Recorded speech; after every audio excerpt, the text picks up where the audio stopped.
Hello everyone, welcome to my channel.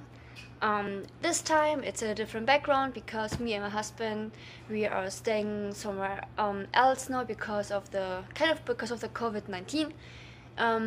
Since 2 weeks I'm laid off, and I think it's the best time of my life because I can stay home and I can just sew for my dolls, and I can enjoy the hobby, and people are getting like a little bit bored and lazy, but I'm like, oh my god, this is perfect time ever. So I had the time to do something, and in this video we'll show you how to do the dress. And here is my doll. Ooh.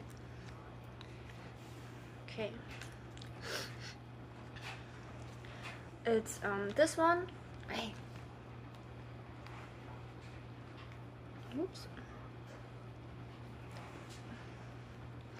Okay, so it looks like this. The dress is inspired by the movie Sucker Punch. It's one of the outfits in the movie. Baby doll is wearing it when she is dancing in the dancing room. And if you haven't seen Sucker Punch, you should. It's a very good movie. It's a good story. Maybe you have to watch it twice because I think it's at the first time, if you have never watched it before, I think it's hard to understand a little bit, but it's a good story. And when I first watched it, it was for 10 years ago, I think. And it was a cool movie. And also Emily Browning, she's so pretty and she's so beautiful. And it's sad that she doesn't make any more movies, but it's okay. Anyways, this is the dress.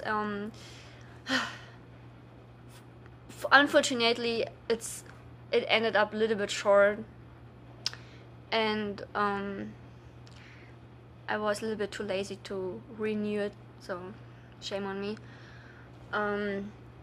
But yeah, it's a simple dress because I used masking tape for this one, and it's just put on the masking tape on the doll, remove it, and then cut off everything and then sew together. It's step by step, and it's actually very easy.